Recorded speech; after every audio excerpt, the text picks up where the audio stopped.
Graça e paz, meus irmãos. Bom, nesse vídeo nós daremos continuidade às exposições no livro de Romanos, ou na carta do apóstolo Paulo aos Romanos. E nós pensaremos no verso 28 ao verso 30 do capítulo 8. É muito importante para que você tenha uma noção mais abrangente de tudo que nós temos tratado em Romanos, que você assista às pregações anteriores. Lembrando que nós estamos fazendo a exposição verso a verso da carta do apóstolo Paulo aos Romanos. Verso 28 ao verso 30 diz: Sabemos que Deus age em todas as coisas para o bem daqueles que o amam, dos que foram chamados de acordo com o seu propósito. Pois aqueles que de antemão conheceu, também os predestinou para serem conformes à imagem de seu Filho, a fim de que ele seja o primogênito entre muitos irmãos. E aos que predestinou, também chamou. E aos que chamou, também justificou. E aos que justificou, também glorificou. O tema da nossa mensagem é predestinados para serem semelhantes a Jesus Cristo. Nós dividiremos o nosso sermão em 3 pontos e traremos ao final algumas aplicações. Primeiro ponto, verso 28. Os sofrimentos cooperam para que sejamos semelhantes a Cristo. Segundo ponto do nosso sermão, verso 29. Somos predestinados para sermos semelhantes a Cristo. E o terceiro e último ponto do nosso sermão, verso 30. O alvo final dos atos redentores de Deus é um só: nos conformar totalmente a Cristo. E após o verso 30, concluindo o terceiro e último ponto do nosso sermão, nós traremos algumas aplicações para a nossa vida. Vamos então a partir do primeiro ponto. Os sofrimentos cooperam para que sejamos semelhantes a Cristo. Verso 28 diz: Sabemos que Deus age em todas as coisas para o bem daqueles que o amam, dos que foram chamados de acordo com o seu propósito. Irmãos, esse é um dos textos mais conhecidos da Escritura Sagrada, talvez um dos mais citados entre os cristãos. Mas é muito importante que nós questionemos esse texto para que a gente possa extrair dele, de fato, aquilo que o apóstolo Paulo tinha originalmente em mente. Esse texto diz que Deus ele age em todas as coisas. Mas, afinal, o que o apóstolo tinha em mente com a expressão todas as coisas? O contexto do próprio capítulo 8 nos dá uma pista. Lá no verso 23, o apóstolo Paulo já havia dito que os filhos de Deus, eles gemem. O apóstolo Paulo revela o sofrimento dos filhos de Deus, a expectativa de glória. E lá no verso 26, o apóstolo Paulo, ele diz que em nossa fraqueza, o Espírito Santo nos ajuda intercedendo por nós. Então veja, no capítulo 8, o apóstolo Paulo ele fala do sofrimento cristão, ele fala da fraqueza dos crentes, ele fala do auxílio divino que nós recebemos. Portanto, nós podemos entender que quando o apóstolo Paulo usa a expressão todas as coisas, provavelmente o apóstolo Paulo está se referindo a todas as coisas que causam dor, sofrimento e algum nível de angústia e de aflição à vida do crente. Interessante que a NVI traduziu esse texto como Deus age em todas as coisas. Não está errado, mas eu prefiro particularmente as traduções que destacam o verbo cooperar, do grego sinergeo. A Nova Versão Transformadora, a NVT, traduziu como: e sabemos que Deus faz todas as coisas cooperarem para o bem. Eu particularmente prefiro essa tradução. A ideia, basicamente, irmãos, que o apóstolo Paulo está tentando transmitir com esse clássico texto que nós encontramos aqui em Romanos capítulo 8, verso 28, talvez seja a seguinte: até o mal é colocado para trabalhar para o bem dos filhos de Deus. Todas as coisas cooperam harmoniosamente para o bem dos filhos de Deus. A ideia é que nenhum detalhe vai operar para o mal do povo de Deus. Todas as coisas irão cooperar para o seu bem. Sobre esse texto, João Calvino disse algo bastante importante. Ele disse o seguinte: tudo quanto sobrevém aos santos é de tal forma controlado por Deus que o resultado final revela que aquilo que o mundo tem como nocivo para os santos é bênção. Em outras palavras, irmãos, tudo o que nós sofremos, toda a nossa dor, toda a nossa experiência de sofrimento, de angústia, de aflição, Deus faz de alguma forma aquilo cooperar para o nosso bem. Irmãos, isso é glorioso. Isso deve trazer muito consolo ao coração dos cristãos, porque assim nós aprendemos a lidar com o sofrimento com maior maturidade. Não vamos desanimar diante do sofrimento.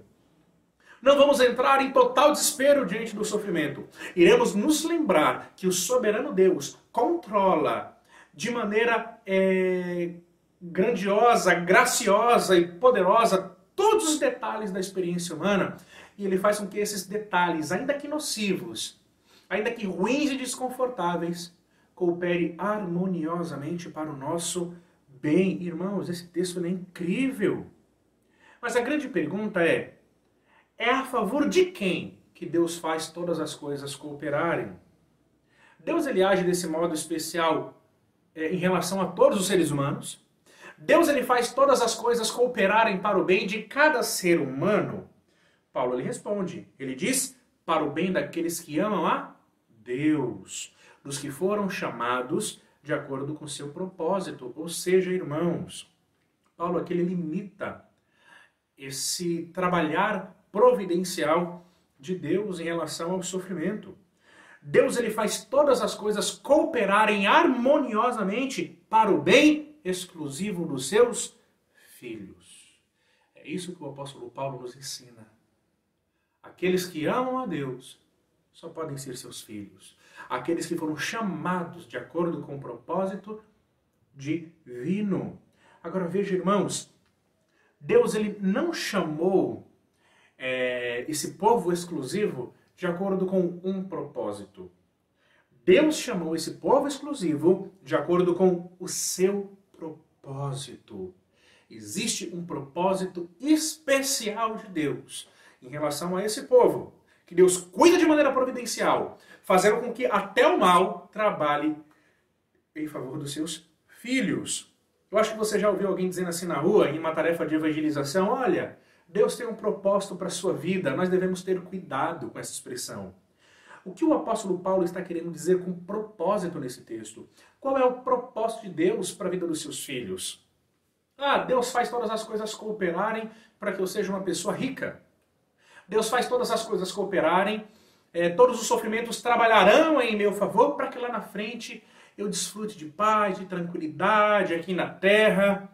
Será que o apóstolo Paulo tem em mente essa ideia de prosperidade financeira, de ascensão social, quando ele diz que Deus ele trabalha em favor dos seus filhos? Será que essa é a ideia que o apóstolo Paulo tinha quando usou a expressão propósito? Eu penso que não, irmãos. A ideia é que o propósito de Deus para a vida dos seus filhos adotivos, eu e você, está lá no verso 29, para serem conformes à imagem do seu filho. Esse é o propósito final de Deus. Que eu e você sejamos conformados à imagem de Cristo. Nos tornemos semelhantes a Jesus Cristo. E aqui, em primeiro lugar, a ideia que fica é que esses sofrimentos que eu e você nós vivenciamos, essas dores que eu e você sentimos, essas experiências ruins que trazem muita angústia, muita aflição para o nosso coração, Deus sim faz tudo isso cooperar para o nosso bem. Mas qual é o bem? Para que eu e você sejamos mais semelhantes a Jesus Cristo.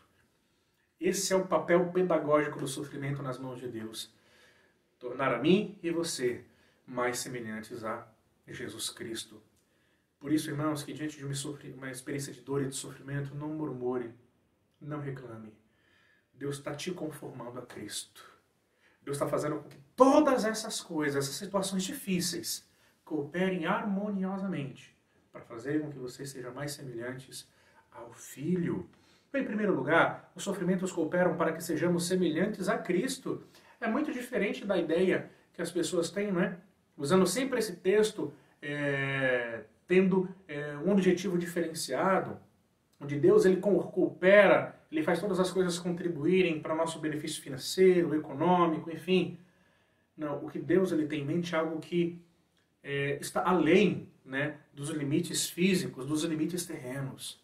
Deus quer tornar a mim e você semelhantes a Cristo.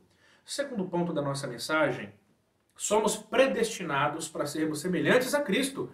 Veja o verso 29. Pois aquele que de antemão conheceu também os predestinou para serem conformes à imagem de seu Filho, a fim de que ele seja o primogênito entre muitos irmãos.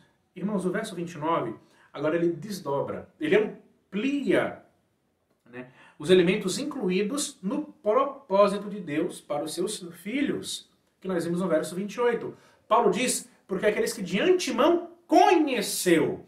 A ideia aqui não é que Deus conheceu antecipadamente aqueles que teriam fé. Essa ideia ela não tem fundamentação bíblica e iria eliminar totalmente a soberania de Deus. Paulo aqui está falando sobre aqueles que já faziam parte dos propósitos eternos de Deus antes de existirem. Deus tinha um propósito para minha e para a sua vida enquanto cristãos antes mesmo do mundo ser criado. É nesse sentido que nós fomos conhecidos de antemão por Deus. Paulo afirma algo muito semelhante em Efésios capítulo 1, do verso 4 ao 5.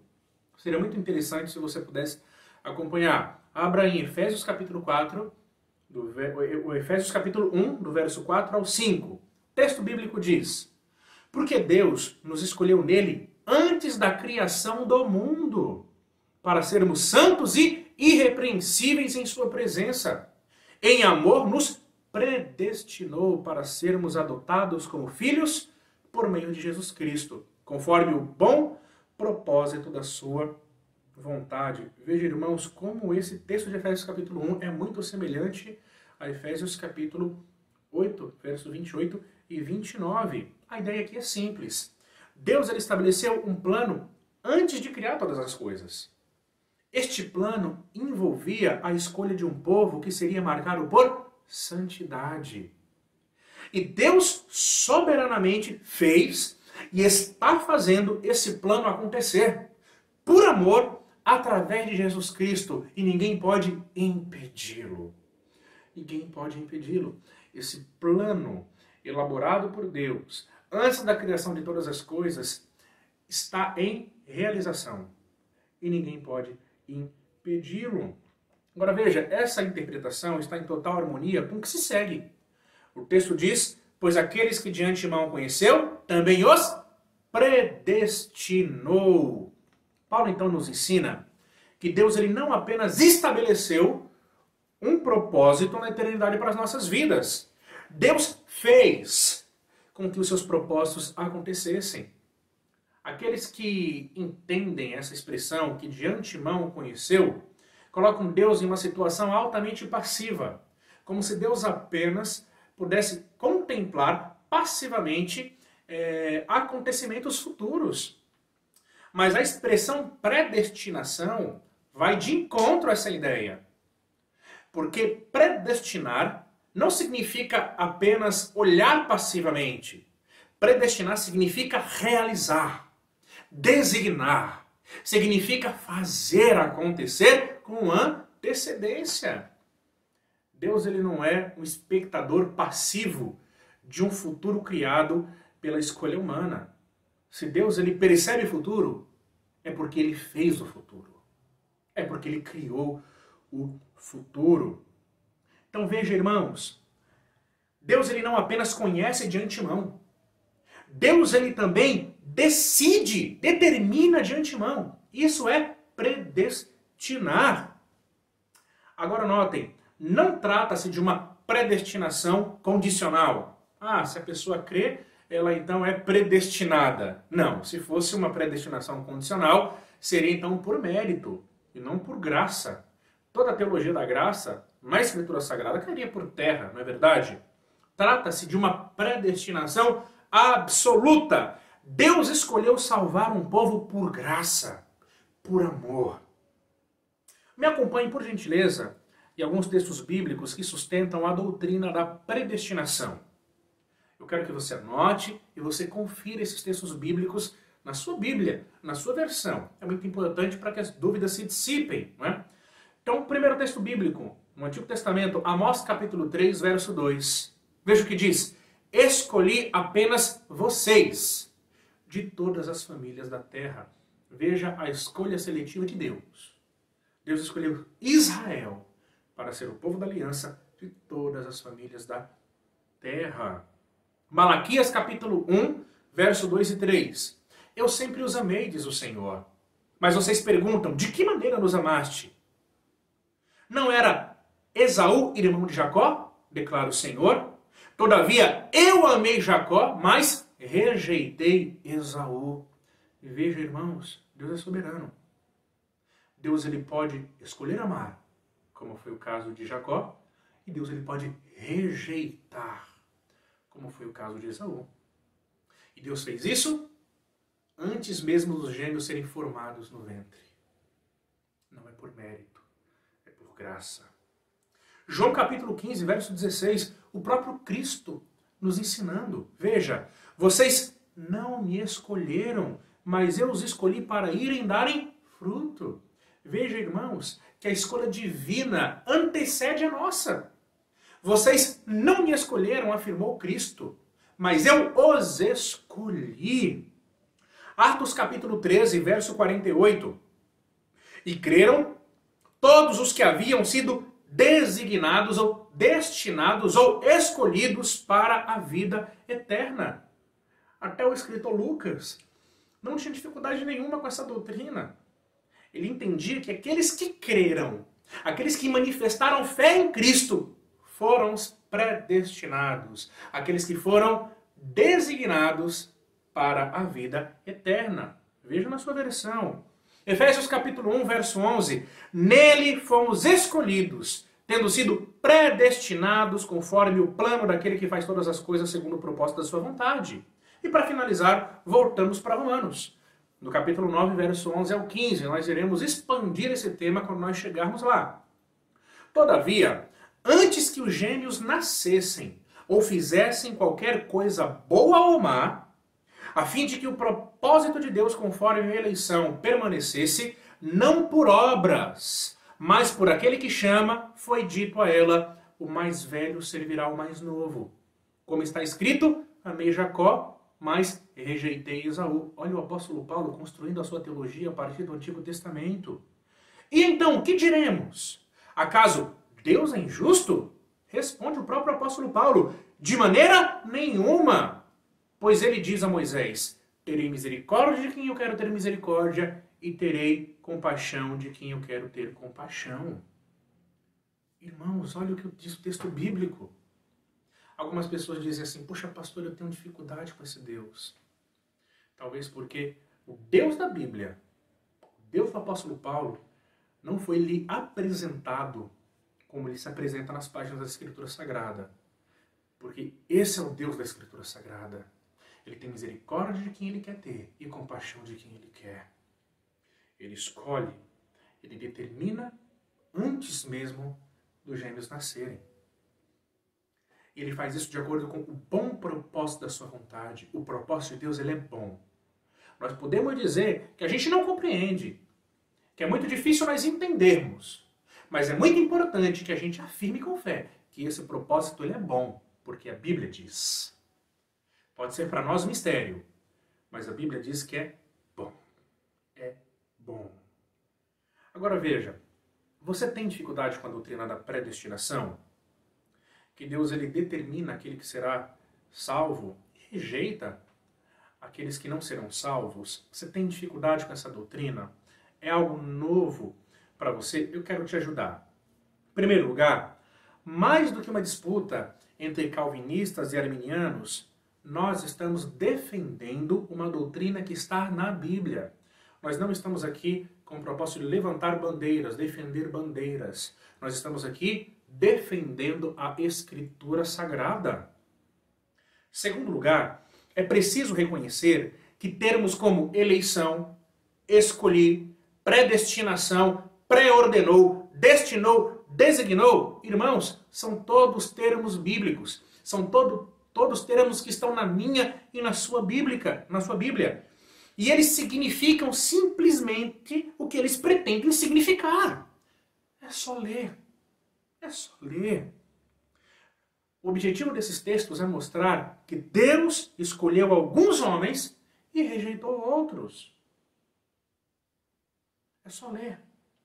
Terceiro lugar, Deus, irmãos, ele não tem obrigação de salvar ninguém. Ele é soberano. Ele é o Todo-Poderoso. Ele é o Criador de todas as coisas. Ele não tem obrigação de salvar ninguém. A Bíblia diz que todos pecaram e destituídos estão da glória de Deus. Todo ser humano é pecador. Portanto, Deus continuaria, irmãos, sendo justo se ele enviasse todos os homens para o inferno. Porque todos os homens são pecadores. Mas Deus não fez isso. Por amor, irmãos, por graça, Deus resolveu salvar alguns. Deus resolveu salvar alguns homens. Mas a pergunta que fica é, mas por que ele não salvou todos os homens? A resposta de Deus para Moisés, terei misericórdia de quem eu quero ter e compaixão de quem eu quero. Irmãos, nós esquecemos que Deus é Deus. Ele não deve, para mim e para você, justificativa nenhuma dos seus atos. Ele faz o que ele quer, tem misericórdia de quem ele quer, compaixão de quem ele quer. E eu e você, pela fé, devemos entender que Deus ele continua sendo bom. Que a vontade de Deus ela sempre será boa, perfeita e agradável. Porque o que Deus faz está em total acordo com a sua própria natureza, que é boa, que é perfeita, que é santa. Nós precisamos crer na Bíblia. E não retirar versículos que nós temos dificuldade. Não mutilar a Bíblia para que ela se adeque àquilo que eu e você pensamos. A nossa visão de mundo, ela não deve ser forçada para dentro das Escrituras Sagradas. Nós que devemos abandonar a nossa cosmovisão, a nossa visão de mundo e abraçar a cosmovisão da Escritura Sagrada. Nós devemos crer na Bíblia. Nós devemos crer na palavra de Deus. É isso que nós precisamos, irmãos. Bom, e por fim, é muito importante que a gente aprenda a lidar com a doutrina da predestinação, assim como nós lidamos com a doutrina da Trindade. Nós aceitamos pela fé. Nós aceitamos pela fé. É um mistério a doutrina da Trindade. É um mistério. Mas nós cremos pela fé. Da mesma forma com a doutrina da predestinação. Irmãos, os predestinados, é muito bom ressaltar isso. Em quinto e último lugar, que os predestinados eles trarão algumas marcas em sua vida. Algumas pessoas dizem, mas a doutrina da predestinação ela estimula o pecado, porque a pessoa ela vive tranquila, ela pode fazer o que quiser, porque ela está salva. Esse não é o ensinamento correto sobre a doutrina da predestinação. Quem tem ensinado algo como isso tem transmitido uma falsa doutrina, uma doutrina mentirosa. Veja, irmãos, o que nós aprendemos é que os predestinados eles têm algumas marcas em sua vida. Jesus disse, eu os escolhi para darem fruto. E Paulo disse em Efésios capítulo 1, Deus nos escolheu para sermos santos e irrepreensíveis. Portanto, um predestinado ele trará frutos em sua vida como evidência de eleição. Ele terá santidade na sua vida como marca de que ele foi escolhido por Deus. Portanto, essa ideia de que pode viver em pecado, isso é diabólico, isso é demoníaco, isso não é bíblico. Um verdadeiro eleito, um verdadeiro predestinado viverá a vida cristã. Ele está sendo conformado a Jesus Cristo, por isso que você verá as marcas de Cristo na vida dele. Paciência crescente, amor crescente, abnegação crescente. Você verá essas marcas na vida de um eleito de Deus, porque Deus nos predestinou para sermos semelhantes a Jesus Cristo. É isso que o apóstolo Paulo diz. Em último lugar, irmãos, nosso terceiro e último ponto, o alvo final dos atos redentores de Deus é um só, nos conformar totalmente a Cristo. Verso 30, e aos que predestinou também chamou, e aos que chamou também justificou, e aos que justificou também glorificou. O versículo 30 na Bíblia, ele é o versículo que mais se aproxima de uma ordo salutis, de uma ordem da salvação. Na ordem posta aqui pelo apóstolo Paulo, a nossa salvação começa na eternidade. Predestinou. Deus ele predestinou, né, os seus eleitos. Depois nós somos chamados. É o segundo elemento na ordem da salvação. Né? Deus, então, ele nos chama através do Evangelho. Esse é o chamado eficaz. Os predestinados são conduzidos a Deus assim. Ao crer na mensagem do Evangelho, nós somos então justificados. E por fim, somos glorificados. A glorificação é o estágio final da ordem da salvação. Este é o alvo último do propósito de Deus para os seus filhos. Na glorificação, nós seremos totalmente conformados à imagem de Jesus. A pergunta que fica é: qual dessas obras são atribuídas ao esforço humano? A resposta é: nenhuma. Todos esses atos são atos de Deus. Bom, meus queridos, tem muito mais assunto para falar sobre a predestinação. Eu trarei algumas aplicações finais, não vai dar tempo nesse vídeo, mas quando nós chegarmos no capítulo 9, nós iremos abordar com mais paciência esse tema que é tão importante para os cristãos. Eu espero que você continue nos acompanhando. Qualquer dúvida sobre esse tema, deixe seu comentário, entre em contato conosco. É muito importante que a gente se envolva com a Escritura Sagrada e aprenda cada vez mais. Que Deus abençoe ricamente sua vida. Curta, compartilhe e se inscreva no canal da nossa igreja. Que Deus te abençoe.